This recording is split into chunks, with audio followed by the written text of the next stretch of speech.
boa noite. Estamos aqui nesse início de curso, início de entendimento. E hoje nós vamos falar das bases da série psicológica.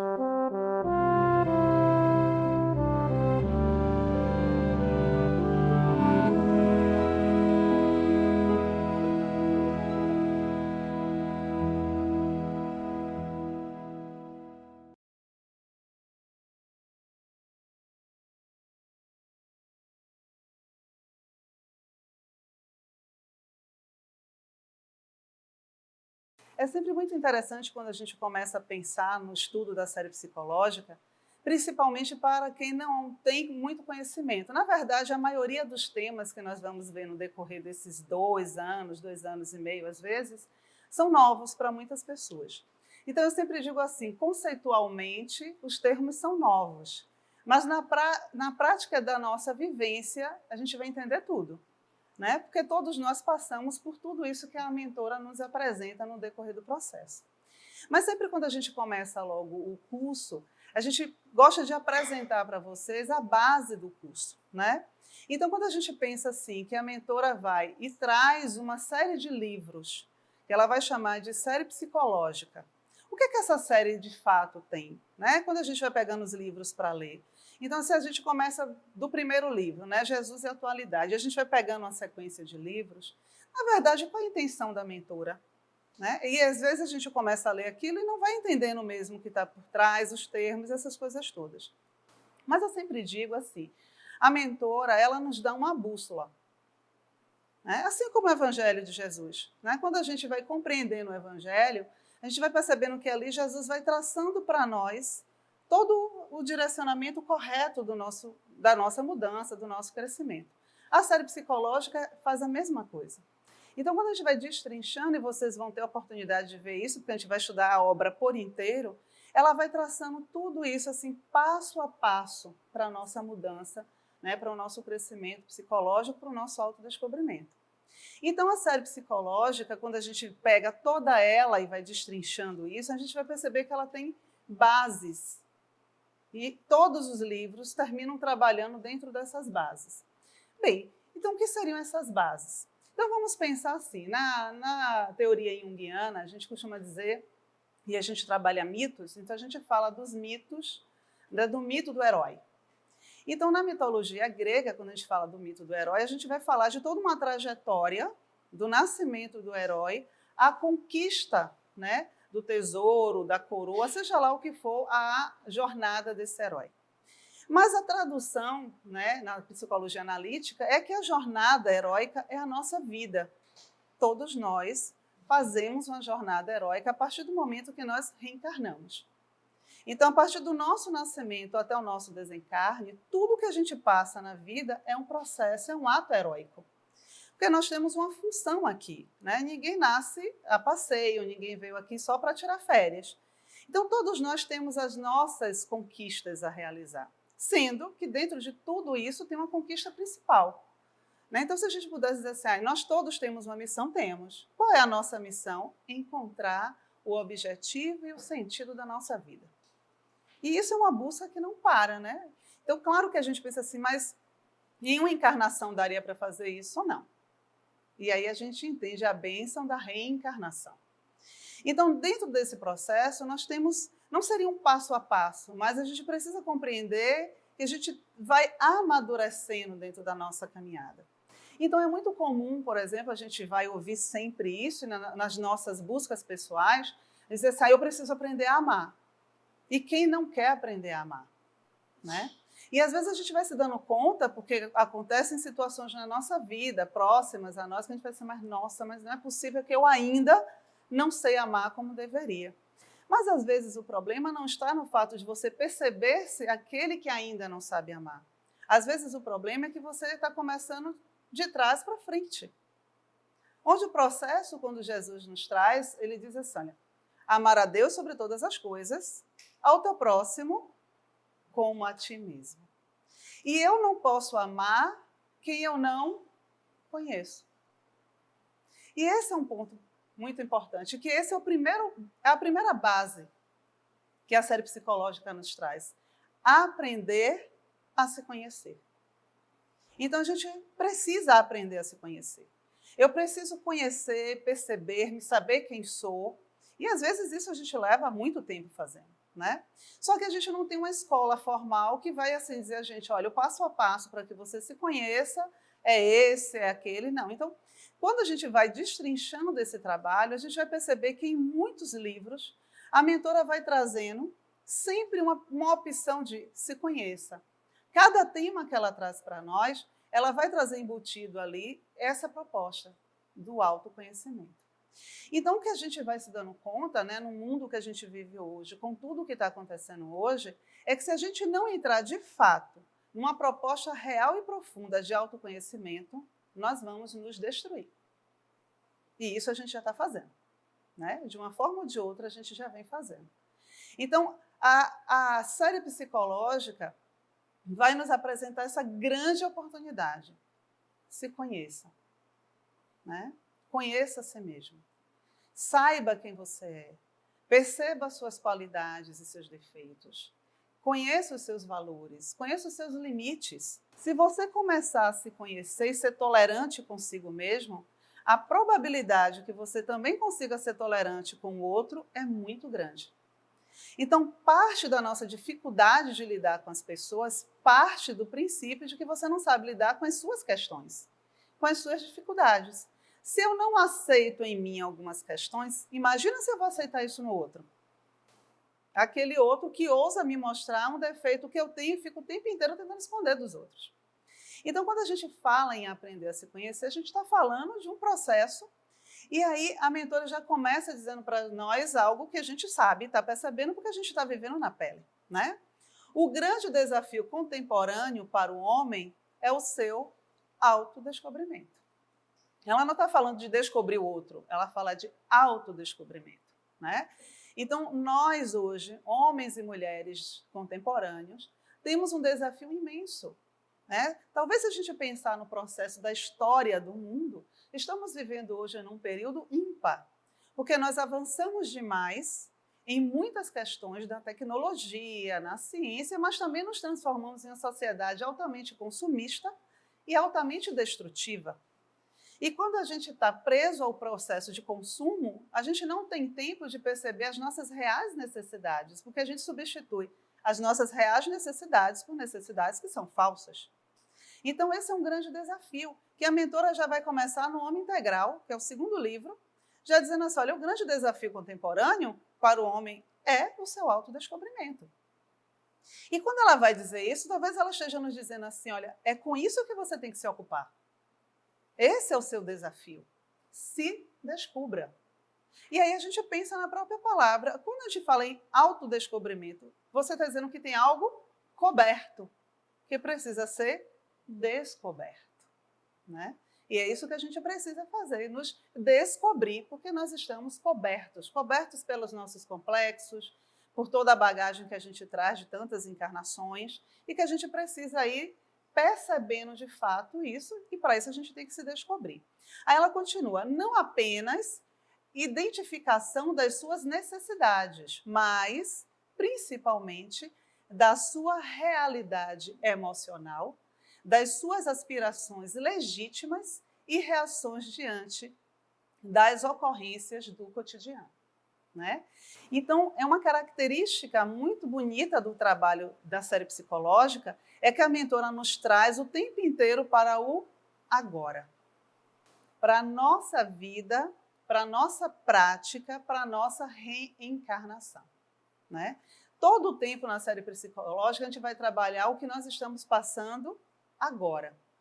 Que isso é um processo mesmo, né, que a gente chama de processo de autodescobrimento terapêutico.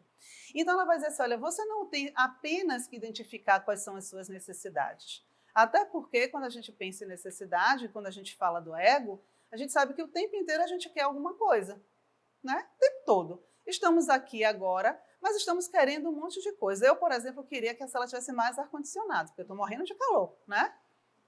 Então, a gente sempre quer alguma coisa. Então, o que ela chama a nossa atenção é, olha, não é apenas identificar suas necessidades, porque, como eu falei antes, às vezes a gente acha que necessita do que não é importante, né? Então, a gente acha que precisa de coisas que, na verdade, aquilo não contribui em nada para o nosso crescimento, para o nosso autodescobrimento. Aí ela segue, mas principalmente da sua realidade emocional. E aqui a mentora traz algo de uma importância gigantesca. Eu conheço as minhas emoções, eu sei lidar com isso, eu reconheço que sinto medo, eu reconheço a minha raiva, eu sei o que fazer quando eu estou com raiva, eu reconheço os meus momentos de alegria, eu também sei que eu vou entrar em momentos de tristeza e respeito isso. Então, a gente precisa também reconhecer o nosso momento agora, a minha emoção agora. Parte do nosso processo de autoconhecimento consiste em você saber exatamente, em cada situação que você está vivendo, o que você está sentindo. Eu vejo muito isso na prática de consultório. Às vezes você pergunta a pessoa assim, sim, mas você sentiu o quê? E a pessoa não sabe dizer. Porque a gente está desconectado disso. E quando a gente pensa aquilo, a gente explode. Né? E aí a emoção toma conta. Mas aí a gente diz que é o obsessor. Mas não é o obsessor. É toda essa quantidade de emoção que fica ali contida e retida, que em algum momento isso sai. Então ela vai chamar a atenção como isso é importante. Principalmente a sua realidade emocional. As suas aspirações legítimas. E aí a gente tem que entender isso, né? O que é que eu desejo de fato? O que é que eu quero para a minha vida? O que é que eu sei que a partir disso eu vou me transformar em uma pessoa melhor? Porque às vezes a gente, por não pensar nisso, a gente se desvia para cá. É como se a gente dissesse assim, olha, eu preciso chegar ali no final da sala. Mas, como eu não me ocupo de ver o traçado, de perceber o caminho, eu saio arrodeando tudo. E às vezes eu perco um tempo imenso. E às vezes até a própria encarnação e não faço o que eu deveria fazer. Né? Porque eu não tenho esse conhecimento do que realmente é a aspiração, é o que eu vim fazer aqui. As reações diante das ocorrências do cotidiano. Por isso que eu preciso saber e conhecer as minhas emoções. Porque senão eu vou passando pelas situações e não me dou conta. A questão, e a gente vai ver bem isso quando a gente estiver estudando inconsciente, né, essas partes todas, é que nada que acontece passa despercebido pelo nosso inconsciente. Nada, absolutamente nada. Tudo fica registrado no inconsciente, mesmo, e muitas vezes a gente não percebe. Só que em algum momento aquilo vem e eclode, aquilo vem e toma e perde lugar na nossa vida. Então, se eu não estou presente na minha vida, se eu não estou vivendo o agora, eu termino virando vítima, muitas vezes, das minhas emoções descontroladas, dos meus desejos não realizados, né, das minhas escolhas mal feitas. Então, aí a importância, é isso que ela vai chamar, né, desse aprender a se conhecer. Bem, então, em nossa sociedade, né, que é o que a gente vive hoje, orientada para o materialismo, é fácil deixar-se hipnotizar pelo mundo do dinheiro e dos objetos e esquecer-se das riquezas do mundo interior. E aí a gente vê um outro autor trazer algo que a mentora também nos falou antes, que é muito fácil nessa sociedade que a gente vive hoje, onde o Deus dinheiro, o Deus fama, fala muito mais alto do que a busca por essa voz interior, por essa riqueza interior. Então a gente termina realmente entrando num processo que a gente não... É muito difícil a gente dizer assim, olha, alguém aqui na infância tinha professores, ou até os pais, ou tios, qualquer pessoa na família, que tivesse a preocupação de conversar com a gente, dizer assim, olha, você está com raiva agora? Então tá, olha, fica aí quietinho, que a raiva vai passar. Não tinha. Pelo contrário, ter raiva é feio, né? Isso não é coisa de mocinha, que coisa feia, você já é um rapazinho. E eram essas coisas que a gente ia escutando. E eles não são culpados por isso. Foi o que eles também aprenderam. Então, muitas vezes, o que vai sendo direcionado para isso, e eu ouço hoje muitas vezes assim, eu educo meu filho para o sucesso. E a gente fica se questionando o que é o sucesso mesmo para essa criança. Né? O que é que ela está entendendo como sucesso? Então, a gente vive dentro desses desafios da contemporaneidade, a gente vive nessa orientação para o que é material. Mesmo nós que dizemos que somos espíritas, né? E que dizem, não, mas eu sou espírita, eu não tenho apego aos bens materiais. Tem sim. né? Até porque a gente precisa bem entender o que é que a gente está falando que é material. Né? Porque às vezes a gente confunde o material com aquilo que eu pego, que eu toco. Então, se eu estou tocando aqui, isso aqui é material. Mas tudo que é importante para meu ego, ele tem uma materialidade para mim. Então, muitas vezes, a pessoa se dedica e faz tudo por um filho. E ela não vive o processo dela. Ela não se desenvolve. Então, ela está apegada. E isso a gente precisa também entender. Então, esse é um processo que a gente vai deixando de entrar em contato com as nossas riquezas internas. E aí a gente vai lá para o Evangelho e Jesus vai contar nas parábolas, né, aquele que enterrou o talento. É disso que ele está falando, né? Então, enterra o talento, quando o patrão chega, ele pega e entrega o talento e não fez nada com aquilo. Então, esse é o trabalho que a maioria de nós termina fazendo durante toda a encarnação, enterra o talento. Né? Constrói coisas, dá tudo de bom e melhor para os filhos, não que isso seja uma coisa errada, mas esquece que o bom e o melhor para o filho é ensinar ele a ser um ser humano digno, respeitoso, tolerante, que saiba viver, né, nesse mundo que a gente está passando por tantas coisas agora. Então, a vida ela é impiedosa quando nos pede para crescermos e assumirmos a responsabilidade pela nossa vida. Sabe aquele ditado que a gente ouve assim, olha, a vida não é mãe não, é madrasta. A gente não ouve isso? Bem, é bem por aí que a coisa funciona, né? Então, a vida é impiedosa. E aí a gente não pode ficar achando que é karma. Na outra vida eu fui uma pessoa ruim, aí agora eu estou pagando. Não. A gente precisa entender que, muitas vezes, muitas das coisas que a gente passa são de decisões do agora. Né? Decisões erradas que a gente toma agora. Né? Então, sim, quando eu tenho que realizar algo, porque todos nós temos que realizar, nós temos um trabalho que compete só a gente. Não dá para outro assumir o nosso cargo. É nosso. E esse trabalho é isso. É tornar-se um ser melhor. E eu não posso fazer isso por ninguém, nem ninguém pode fazer por mim.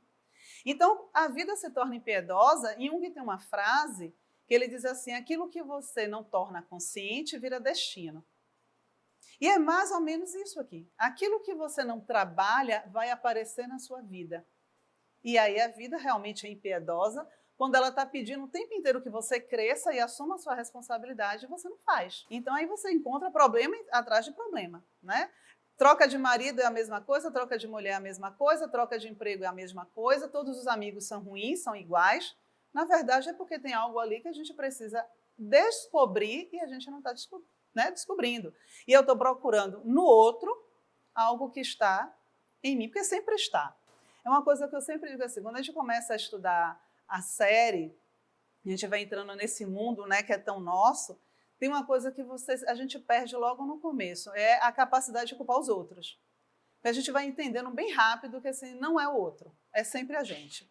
Né? Então, pronto, a gente pega isso, então, a minha parte é essa, eu vou carregar isso comigo e pronto. Então, essa é a proposta da mentora logo no começo, né? A gente vai se debatendo com isso. Aprender a se descobrir, a se conhecer. Né? Então, vamos imaginar que nós vamos fazer esse passo a passo certinho. Então, agora eu já entendi que eu tenho responsabilidades e eu tenho que assumi-las, né? Que a vida pede isso a mim e que se eu não fizer, eu tenho a lei de retorno acontecendo todo o tempo, não precisa desencarnar para isso, não vai ser karma, é uma lei, né? Se você tem um talento que você precisa multiplicar e você não multiplica, você fica em débito, simples assim. Então, eu vou começando a compreender que eu vivo num momento, né, no mundo, onde isso é o maior teste nosso, porque existe muita propaganda, muita demanda, muita oferta, principalmente oferta, tudo brilha, mas aí eu vou pegar um ditado popular, nem tudo que reluz é ouro, né? Então, a gente vai se deixando envolver pelo brilho, mas aquilo depois é só para desviar a gente do nosso caminho. Aí a gente vai para um outro passo. Aprender a viver. Aí a gente pensa assim, mas como assim? Mas eu estou viva. Se eu estou viva, então eu estou, né? Estou vivendo, estou fazendo a coisa certa. Não. Nem sempre. Né? Nem sempre a gente está vivendo. Eu lembro uma vez que eu conheci uma senhora, e assim, é impressionante como a gente encontra pessoas sábias na nossa jornada, né? E essa senhora, nós estávamos fazendo um trabalho, e aí era uma cidade do interior, assim, bem interior do interior, né? E aí nós estávamos conversando com uma senhora e ela chegou num momento assim, bem profundo, né, da conversa, ela fez assim, minha filha, porque tem gente que não vive, ela vive. E aí eu disse, ela fez assim, qual é a diferença? Ela, não, quem vive tem toda ela queria dizer assim, tem uma profundidade, a gente conhece quem está vivendo, mas quem vive dorme e acorda igual a porco. Né? Então, assim, eu até perguntei para ela assim, mas como assim porco? Porque ela disse que porco é isso, né? Dorme, acorda e come. Então, como é interessante ela, dentro daquela riqueza do que ela tinha, ela conseguia perceber algo muito profundo. Né? Que a gente vai ver isso quando a gente for estudar níveis de consciência, que a gente vai estudar níveis de consciência de sono com sonhos, sem sonhos, que é essa fase bem primária, bem instintiva, que a pessoa está vivendo, né? Como dizia ela. Então a gente precisa aprender a viver. Né? É preciso saber viver, já cantava Titãs, né? Então a gente precisa aprender realmente, né? O sentido, o significado da vida, compreender a importância disso, da oportunidade de estarmos vivendo neste momento do planeta terrestre. Né? Porque se a gente bem pensar, nós estamos vivendo num momento importantíssimo nesse planeta. Né? E que a gente realmente deveria estar degustando isso com mais prazer.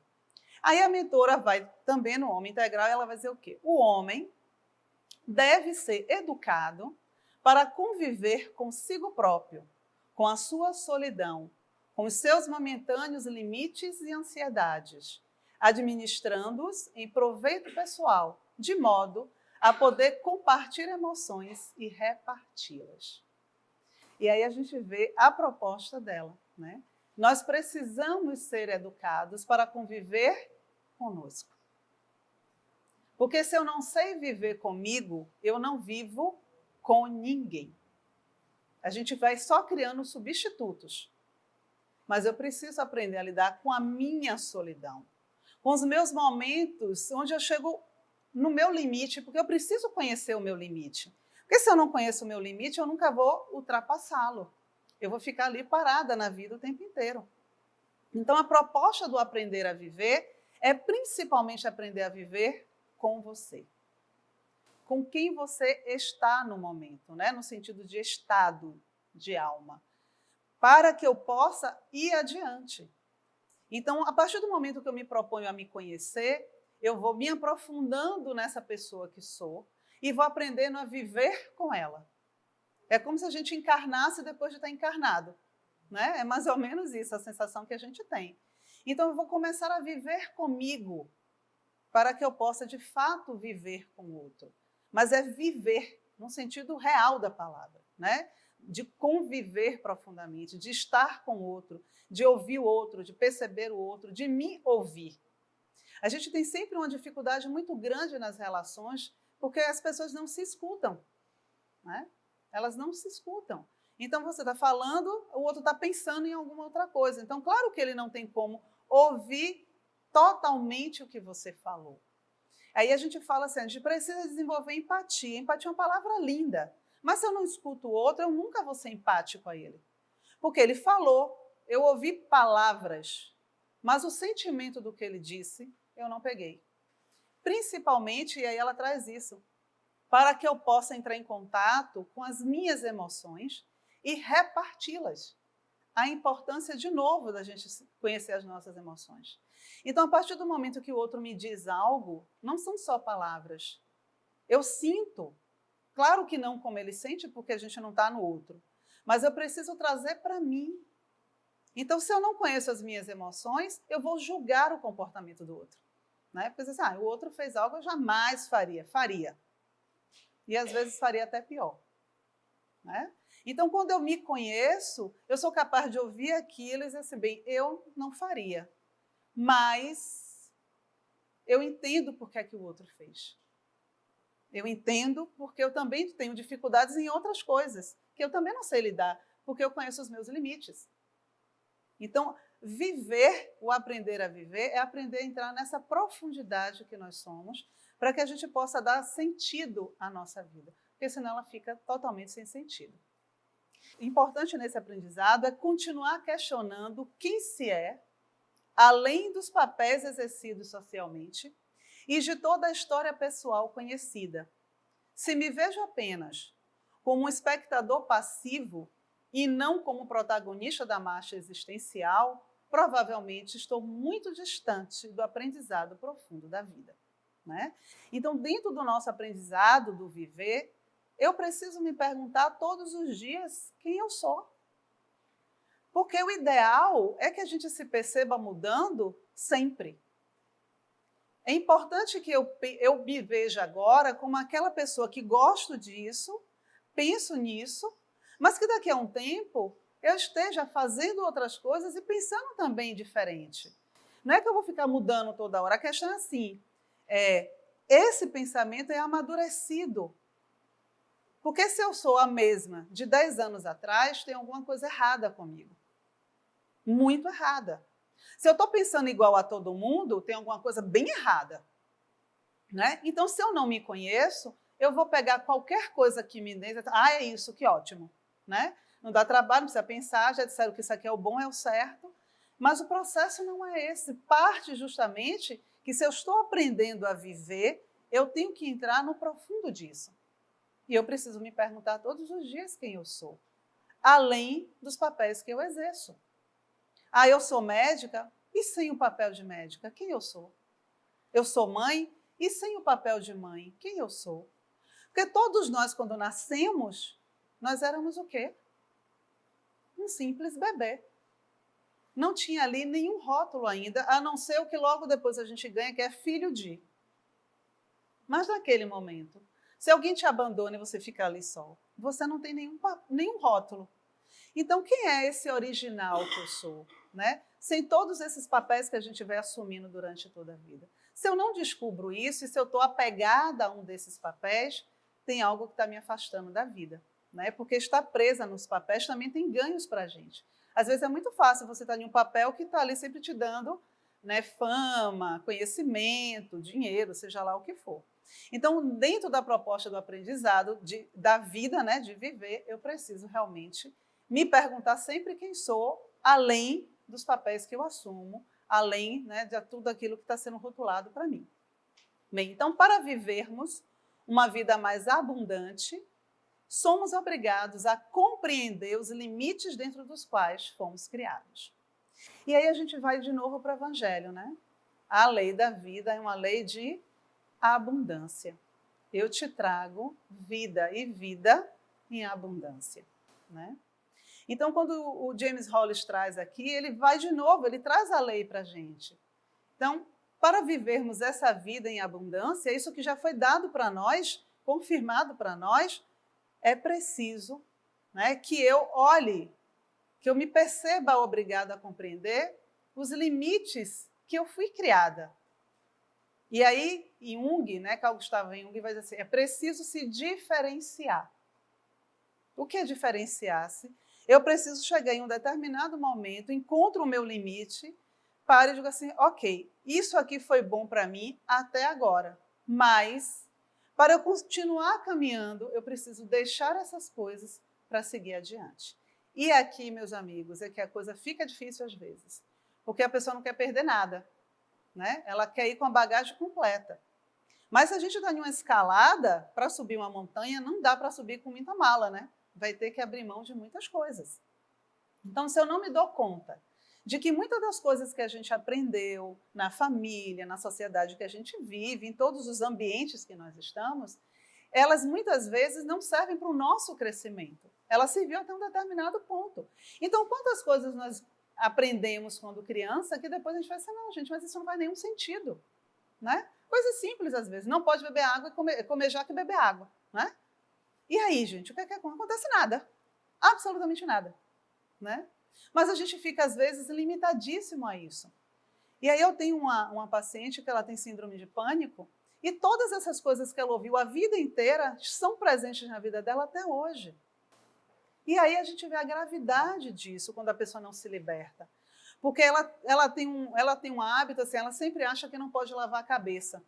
Se estiver chovendo, se estiver muito quente, porque ela vai tomar vento. Então, assim, ela vai criando um monte de limitações. E ela fica com a vida totalmente parada. Então você pensa que uma pessoa durante 47 anos da vida dela não conseguiu vencer essas coisas. Chegar ao ponto extremo de ficar 2 anos sem lavar a cabeça.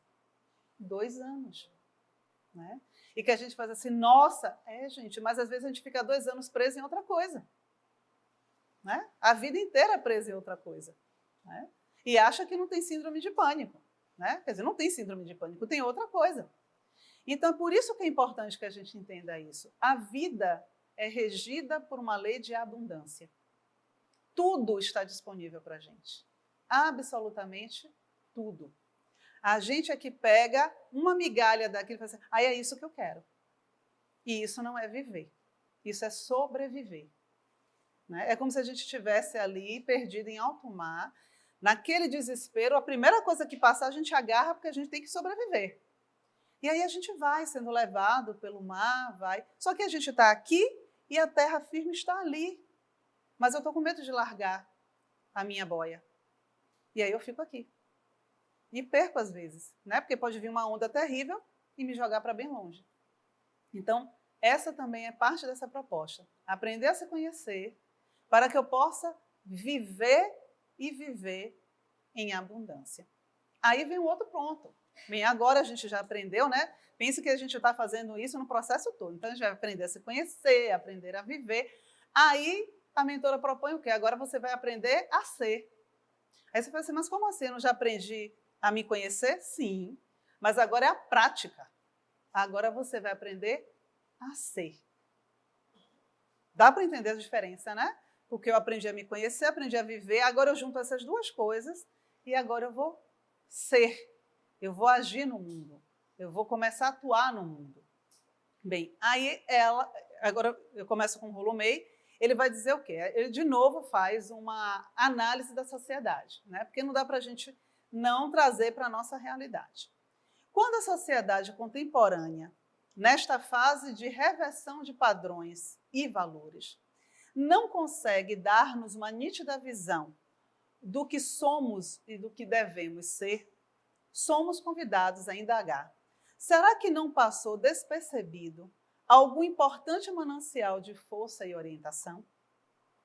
E essa é uma pergunta importante para nós, né? Então, nós estamos vivendo um momento muito, muito real, muito atual, onde um monte de coisas se inverteu. E isso a gente não está falando só do agora, a gente vem falando disso há muito tempo, né? Há mais de 10 anos atrás, a gente já vem falando disso, né? Que as coisas estão muito confusas a gente compreender às vezes, né? A gente até chega a achar que a louca somos nós, né? Bem, mas quando isso tudo acontece, e a partir desse processo que eu me encontro, dessa sociedade que eu vivo, desse ambiente que eu vivo, isso não me proporciona mais uma percepção de quem eu sou e de quem eu devo ser, não tem como a gente não se perguntar o que foi que passou e a gente não viu. O que foi em que momento a gente se perdeu? Né? Em que momento a gente deixou passar algo que era importante, que era a minha compreensão do meu papel na vida? E aí a gente tem que questionar tudo. Descartes já dizia isso, né? Em algum momento, se permita duvidar de tudo. E a gente precisa mesmo fazer isso. Porque senão a gente nunca vai conseguir ser. E aí a gente vai pegar bem dentro do que a gente conhece, né, da doutrina. Quando a gente pergunta assim, quem você é? Aí o espírita é ótimo, né? Eu adoro respostas de espírita. Sou um espírito em processo, essas coisas, né? Bem, ok, né? Saber que é um espírito é ótimo. Agora, você vive como tal? A consciência chega nesse grau, onde assim, ok, eu sei que eu sou um espírito e eu vivo como esse ser espiritual, sem apegos, sem ansiedade. Porque se eu sei que eu tenho a eternidade, por que eu fico agoniada? Né? Se eu sei que tudo é regido por uma lei e que não adianta eu ficar controlando os outros nem controlando a vida, porque as coisas vão acontecer da forma e do ritmo que tem que ser para o meu aprendizado. Então, se a gente não está conseguindo fazer isso, a gente tem só uma teoria de que somos espíritos, mas na prática nós vivemos como todo ateu e aqueles, talvez, né, piores do que isso, materialistas, que acham que tudo vai se acabar agora e que eu tenho que abarcar tudo, segurar tudo, controlar tudo. Então, se eu não me pergunto isso, eu vou me dar conta, e se eu parar para me perguntar, eu me dou conta, alguma coisa passou. Passou, e eu perdi o trem, agora a gente vai ter que sair correndo atrás do trem para ver se consegue chegar onde a gente tem que chegar. Né? Eu lembro sempre que nas mensagens do Dr. Bezerra, há muitos anos, ele sempre começa a mensagem assim, o tempo urge. Né? Eu, na adolescência, ficava, mas o que será que ele quer dizer com isso? Né? E agora a gente vai entendendo, o tempo não urge mais, gente, passou. Né? E a gente realmente perdeu um tempo enorme. Muitas vezes preso em teorias, mas sem pôr nada em prática, que é essa a importância do aprender a ser, é pôr em prática aquilo que eu digo que eu sou, que eu aprendi. E aí a gente separa sempre. Conhecimento é uma coisa, sabedoria é outra. Conhecimento qualquer pessoa tem, basta que ela seja curiosa o suficiente para comprar livros e começar a ler. Né? Lê, vai lendo, ó, conhecimento, beleza. No mundo de hoje, com a quantidade de informação que a gente tem, não tem como não ter conhecimento, né? Nem que seja de bobagem, mas a pessoa vai ter. Agora, sabedoria é uma coisa em falta, né? Porque o que é a sabedoria? É a prática do que você conhece, né? Sábio é aquele que se transformou com o que conheceu. Se o que você conhece não te transforma, não serviu para nada, só para você ficar se gabando de que é alguém inteligente. Né? Então, esse é o ponto do ser. Ser, esse ser que eu entendo como um ser espiritual. Não é ficar... não é isso não, gente. É estar aqui agora, vivendo no planeta Terra, encarnado neste momento que nós estamos, mas atuando na vida. Nós não viemos aqui, de novo, é importante a gente sempre lembrar isso, não viemos aqui de passagem nem a passeio. Nós temos algo a realizar. Então, como é que a gente vai entender isso sendo? E não só ficando à margem, dizendo assim, não, mas deve ser karma da pessoa. Né? Então, deixa a pessoa passar pelo karma dela, né? Eu vou seguir minha vida aqui porque eu não tenho karma. Né? Mas vai ter, né? Porque deixou de ajudar alguém que podia ser ajudado ali. Aí, Joana vai trazer em Triunfo Pessoal, um dos livros já mais, né, avançados da série. Bem, a descoberta do significado da vida, pense que a gente se conheceu e aprendeu a viver. Agora, a prática é essa descoberta, né, do significado da vida, é de relevante magnitude, porque dá sentido à luta e aos desafios que surgem frequentemente, convidando o indivíduo ao avanço e ao crescimento interior. E é interessante, né, quando com o tempo a gente vai pegando bem mais as nuances, não só da série psicológica, mas de tudo que a gente lê, como os espíritos, em momento nenhum, nega para nós que vai ter luta, que vão existir dificuldades. Nenhum diz assim, olha, vai ser ótimo, você vai ficar na rede, tomando água de coco, lá na praia de Itapuã. Não diz isso, né? Então, todos eles vão dizer isso com muito claro. Por isso a gente precisa buscar o autodescobrimento, precisa entender, procurar o sentido da vida, para que eu compreenda que tudo o que acontece é parte do meu aprendizado. É parte do meu crescimento interior. Que não é castigo de Deus, não é castigo da vida, não é porque o marido, a esposa, o chefe, o presidente, seja lá quem foi ocupado. Sou eu a responsável. Se está ruim, eu devo ter feito algo que não foi bom. Se está bom, que ótimo, então eu tenho que continuar caminhando.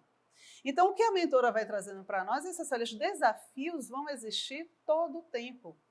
Como eu falei no início, a jornada do herói, ele não sai, vai lá, luta com o dragão, pega o tesouro e, ai, que ótimo. Não.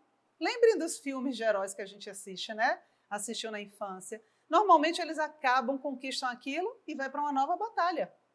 E é isso que é a vida, né? E isso não é porque a nova batalha é outra encarnação, não, é nessa.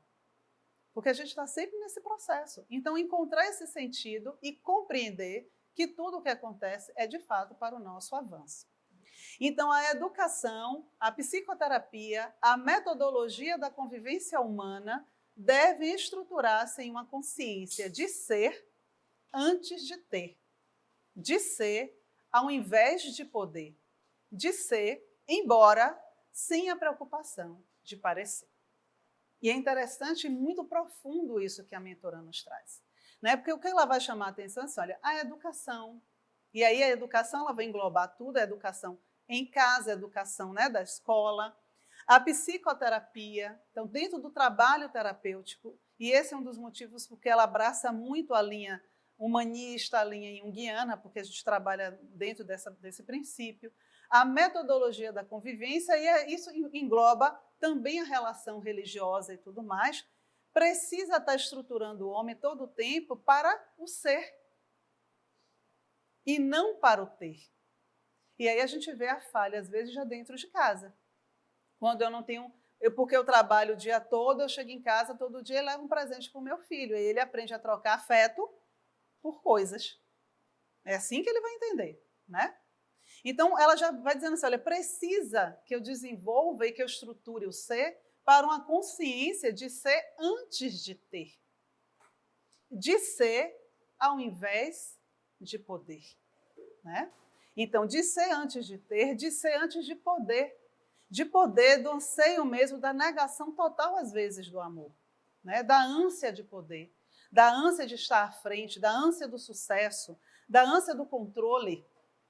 Então, eu preciso ser, porque quando eu me encontro, eu solto as rédeas, porque eu compreendo que a vida tem um ritmo, né? E que eu preciso estar nesse ritmo.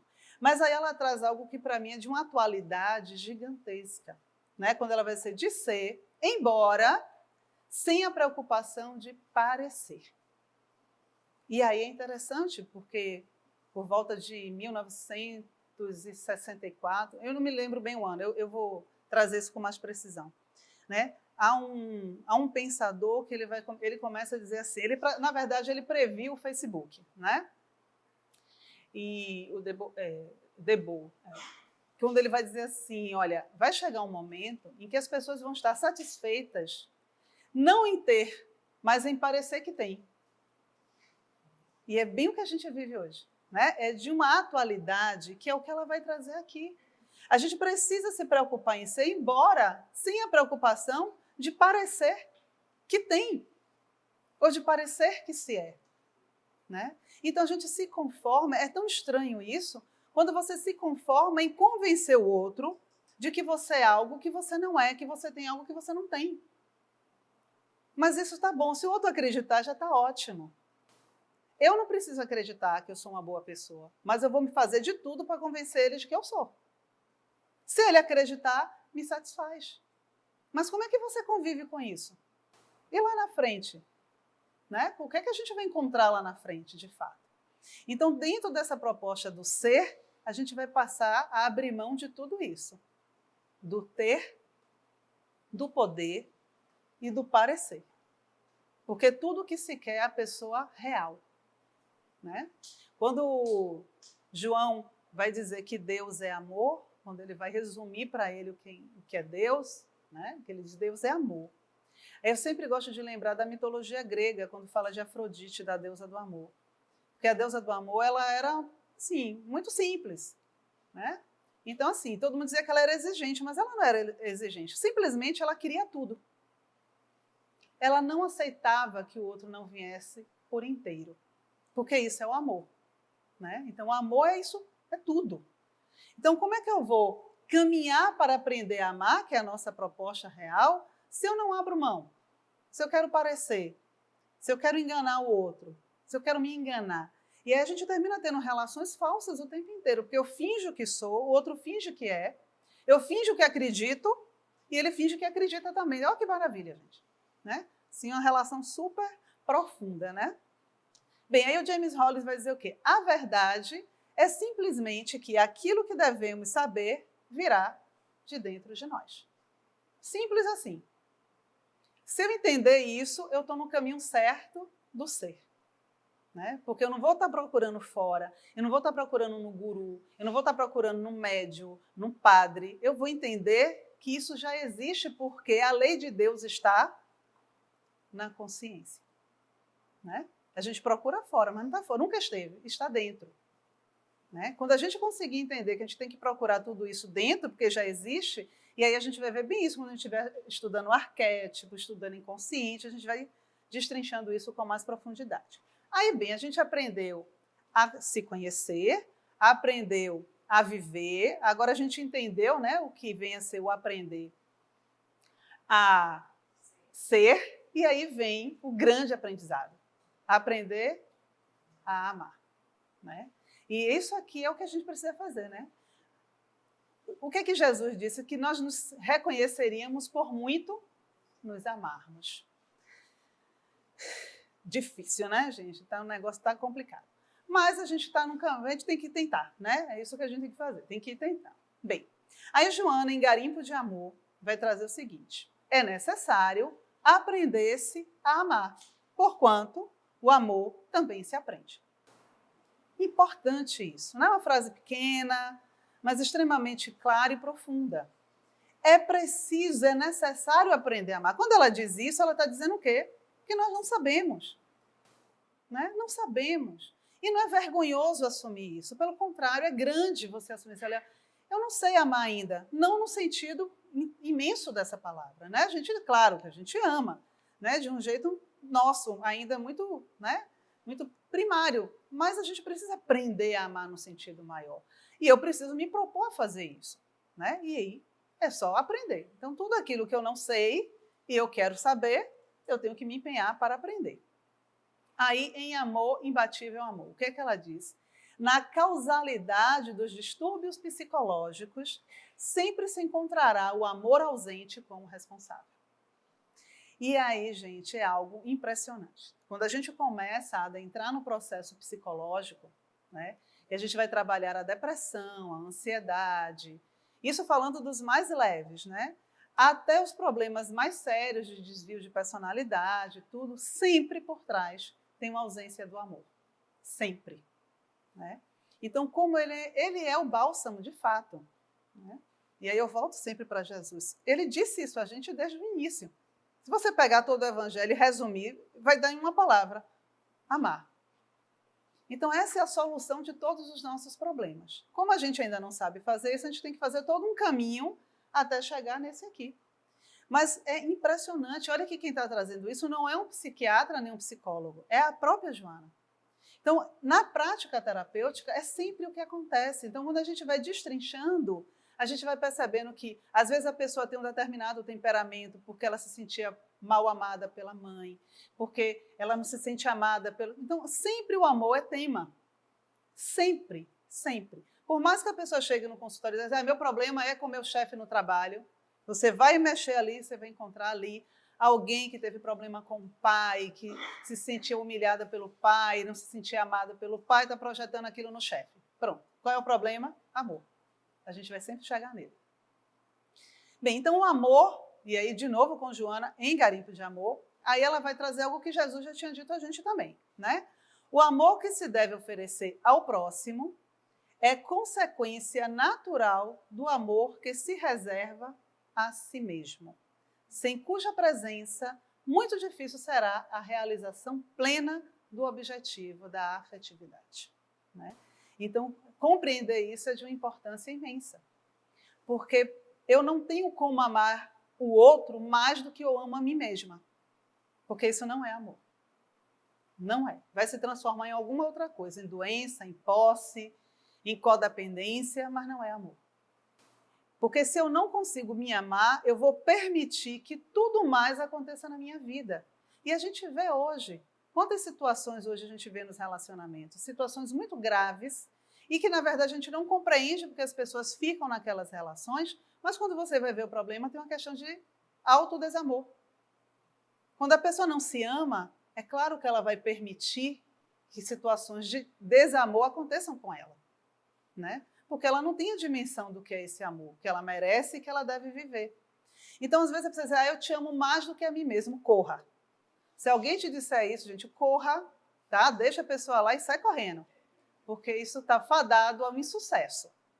Né? O ideal é que você esteja com alguém. Eu sempre digo isso aos pacientes mais jovens. Eu digo assim: olha, não queira nunca na sua vida um amor que te complete. Porque um amor que te completa significa que você está faltando alguma coisa, que você tem que encontrar. A gente precisa querer um amor que nos transborde, né? Que faça com que esse amor que você já tem fique muito maior e que você possa amar intensamente a tudo e a todos. Né? Mas essa coisa do amor que me completa vai ficar muito complicado de conviver com isso. E aí ela traz o que Jesus disse, né?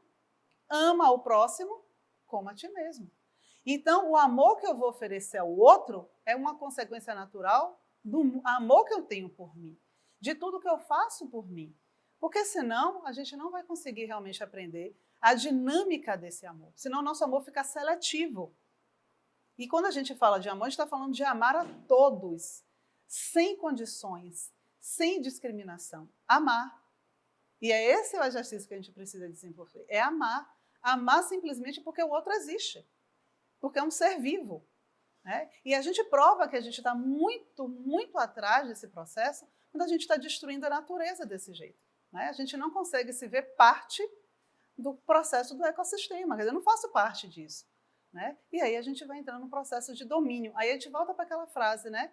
Ser em vez de poder. E aí, toda vez que a gente vai para o poder, a gente vai para o processo de destruição.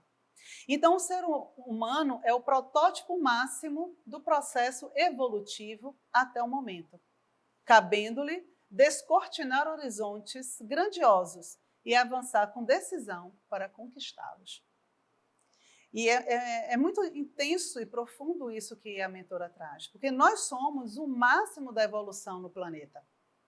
Não existe no nosso planeta nenhum ser mais evoluído que nós. E a gente não vive dentro dessa proposta, porque falta a gente o ser. Então a gente não se comporta como esse ser máximo da evolução. Né? A gente não consegue se perceber dessa forma. E aí a gente fica se arrastando ainda, né, pela vida fora e abre mão, né, de tudo isso que a gente precisa conquistar, né, de tudo isso que a gente precisa multiplicar como os nossos tesouros. E essa que é a proposta da mentora. Eu acho que isso resume todos os anos de trabalho que a gente vai ficar fazendo aqui. Né? A gente compreender é uma bússola, né, como eu disse a vocês, é um mapa do tesouro que ela nos dá, onde a gente vai estar passeando. Olha que eu peguei só o recorte de poucos livros dela, né, porque a obra é muito maior do que isso, mas em toda a obra ela vai trazer essas 4 propostas sempre. Né? Podem observar que ela sempre fala de autoconhecimento, ela sempre fala do processo da vida, né, do viver, do agora, de estar ali, do ser, dessa transformação desse espírito e da possibilidade de você amar e de você crescer e pôr em prática isso no mundo que nós vivemos agora. Né? Então, eu espero que isso tenha ficado, né, mais claro, e a intenção nossa realmente é que, né, andando num ritmo bem, não muito rápido, a gente possa adentrar nessa obra riquíssima e que a gente possa estudar. Nossa próxima aula, a gente vai fazer um passeio já pelos conceitos. Não é um aprofundamento ainda, mas a gente vai dar uma passeada na psique, conhecer, já ir se acostumando com os nomes, né, até que a gente possa ir trabalhando isso de forma bem, né, divididinha e se conhecer. Então, a gente vai começar pelo que ela propõe, aprender a se conhecer. Então, até a nossa próxima aula. Muito obrigada pela atenção de vocês.